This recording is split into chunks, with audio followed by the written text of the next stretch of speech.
Brand new from Phalanx, we have a new edition of Unhappy King Charles, the classic, I would say, card-driven game from 2008. This one being fully titled Unhappy King Charles, recounting the sad events of the late unparalleled rebellion, as recorded by that most honest and accurate witness, Charles Vasey, set in good form by Domhnall Hegarty, published at the assigns of Phalanx and Company, sold by all good purveyors of such truths, anno 2024. It's a really striking cover. I really like it. I pulled out the GMT version, which I own, just kind of show you the difference. I thought we'd do a little side-by-side comparison. Obviously, we're talking here 16 years later, a reprint of this GMT game, which unfortunately only ever had one printing, but it's a really, really great game. It's a CDG, but it's really unlike a lot of other CDGs in the genre in a lot of different ways, specifically around the card play. And I've played it multiple times, and I really, really like it. This new version from Phalanx looks to be a nice visual step up with very minimal changes, and I will actually go through that from this one, but I thought I would just show you the two side by side. I'll pull out the map a little bit later. So if we open this up, we have got, sorry about the glare, my light is overhead. We have got the Book of Rules, intended to be a true and exact relation of His Majesty's war upon the commons. So Charles Vasey designed, like I said, Phalanx published. Say what you will about Phalanx. I know they have strong proponents and detractors, but every game they have produced has been visually stunning. So here's what I wanted to show you. So about this edition, this Phalanx edition has some minor rule changes made to address late game balance issues in the original edition that favored the royalists. So there's also a solo system with this, new map and artwork, which we'll go through. Looks really great. Domhnall Hegarty, the guy who did the art for this, is one of the best artists working in tabletop games today, and so I'm very excited about this production. We've got new board tracks to reduce board clutter and allow for easier reading of the board state. I think probably maybe the hardest thing about the original design was just kind of parsing what was happening and all of the different things that affected the game board. They've also got individual player boards and command displays for each general and local notable. That should, I guess, maybe help with stacking stuff. And new player aids as well. So here are the very few rules changes. So the end of game victory conditions, Parliament only needs 11 to win instead of 12. The new model army event has a few tweaks to it. This is probably the most complex special rule in the game, but basically when the new model army comes into play, the parliamentarians get a huge boost in manpower and combat capability. And that card actually stays in the deck now. It's not removed. After new model army, the royalists must still recruit militia before veterans, so you can't jump right to veteran units, which was one of the unique features about this game, is that you had a specific allotment of different units who were geographically recruited in the different parts of England, and you had to get your poor quality ones before you got your better quality ones. A couple strategy card changes here, and those are all the rules changes. So if you've played the 2008 version, you're looking at very minor adjustments. But the rule book here, color, 2-column. It's got a nice, I would say, oatmeal pattern in the background. A lot of examples. I really do think the art looks stunning. If you've played the original, you'll probably be pretty familiar with some of the concepts here on the counters. So here's an example. Here's the region, the East region, and the combat value of the brigades.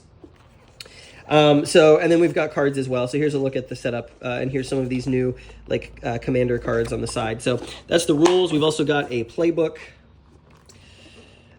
with an example of play, some strategy notes, some nice stuff here if you're a fan of the game. English Civil War, not covered a lot in games. I know that the Musket and Pike series has done tactical battles from the English Civil War, and I know that Horse and Musket has battles as well. So here are the two solo displays. So if you, it looks like it might be using the Stuka Joe solo mode here, but we've got one if you want to play the Royalists, or one if you want to play the Parliamentarians, and this is where you would stack up the cards of the opponent's hand that you won't know. It looks like it uses the CDG solo method that GMT and Stuka Joe did, if I had to guess. Here are the player boards for if you're playing the two-player game. This is quite nice to have just like a little board in front of you that shows you, lets you organize your counters. The first printing did not have this, so you can see who's available from your generals, how many cards you need to play, and so forth. Here is a player aid. This is done on sort of a linen finish on one side, at least, cardstock. Talks about the sequence of play recruitment. The recruitment is sort of asymmetrical between the two sides in this game, which is kind of interesting. Armies, subordinate generals, movement, how far you can move. The bigger your army, the slower you are. And then how battles work, which is a die differential system. Doesn't bother me as much in this game for various reasons. A lot of the game is sieges. You have very few open combats typically. And then there's sort of an abstracted naval element as well. So you get 2 of these, one for the Parliament player and one for the Royalist player, and I assume that the recruitment phase will be different for each of those. Same info on the back. All right, the map, we'll get that out in a moment. It looks really nice. Here we've got 5 counter sheets with large counters. And what I really like about this is that the control marker counters for the spaces are rounded. Which is super convenient. Like, it makes gameplay a lot better. I'll show you with the old version. They were also square and tiny, so you got a lot of like counter clutter on the map. We've got standees for the generals. That's also another nice touch that was not in the original. Here you can see some local notables, I believe. Bombardment points. These are really big square counters that look really nice. See, these punch pretty easily too. Thought I would just punch one of these control markers here. So we've got 5 sheets. Here we've got some of the parliamentarian leaders, the Lord General, Essex, Cromwell. Here are the units, nice and big. This is a very nicely deluxe produced thing. More leaders, Lieutenant General, Lord Fairfax. I'm not sure what these are down here. I haven't played the game in a while. Sheet 4, more leaders and notables. So the letter coding and the color coding is going to determine where they're allowed to operate, which is kind of unique about this game. I believe, yeah, these should be parliamentarian on the other side. So the 2008 printing had a blue and orange color scheme. This one is a blue and red color scheme. We have some spare standee markers. That's nice. Some naval markers, siege points, some other stuff. I'm curious what these are down here. These might be the local notables, actually, because they're typically not allowed to move. They're stationary units. 2 dice, blue and red. A bunch of bags. And then we got the cards. So the godly gentlemen, those being the various notables, grandees, and generals, subjects of the most righteous parliament. And then here it looks like some solo, maybe, potentially. Let me open these, and then we'll do a map side by side. So here's a look at the map up close. As you can see, really nicely done artwork. I love the little towns, the little fortresses there. You can see Reading, Oxford with the Star Fort around it. It's a really nicely done map. The different areas, so these blobs areas are worth victory points, I believe. At the end of the game, here we have Bristol. The little drum represents a muster point for units. Just a really, really nicely done, historically period evocative map of some of these locations. We can see we have some of the tracks down here, the naval status chart. That's in the same place as the map from the GMT version. Turn record track. This gives you 1642 through 1645, some of the stuff that happens when you check the naval status and so forth. I'll get to the cards in a moment, but I wanted to just do a quick side-by-side of the GMT map versus the new Phalanx map. So here we're looking at the northern part of England. We've got York and Thirsk and Durham and Newcastle, and here we've got York and Thirsk and Durham here. So you can see that we've done much more of a artistic rendition of the locations rather than sort of the bubble map as we have on the GMT version. Don't get me wrong, I really do like the GMT version. It was a really nicely colored map, you know, it still has some of those little terrain features, little hamlet features, but definitely more muted to bring out the spaces and the regions. Here, we've got much more of what looks like to be like the art more integrated into the visual design or the playable design of the thing. So you may like one or the other. Certainly this one's brighter, this one's more muted. But I did lay out some of the counters here so you can see what it looks like. So here's the control markers, Royalist, Parliamentarian. Here's the new version. Here's Cavendish's Brigade. Here's the new one. So obviously the counter size is a big upgrade. The art on the counters is also much more period evocative, let's say, with Domhnall's style that he chose for this game.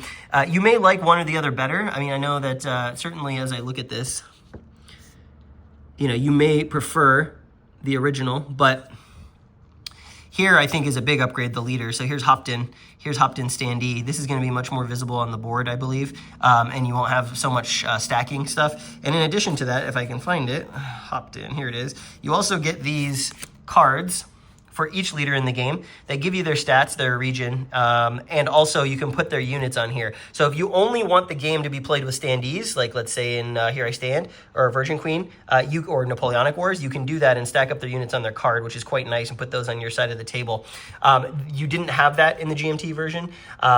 So, you know, obviously it's going to be a matter of personal preference, but I do like the look of this. Now, I pulled out the cards, so let's take a look at that. People didn't like the musket and pike visual treatment, the dual pack, but I really think that it was really nice, and I think this game kind of does the same thing, making it feel like the 17th century quite nicely.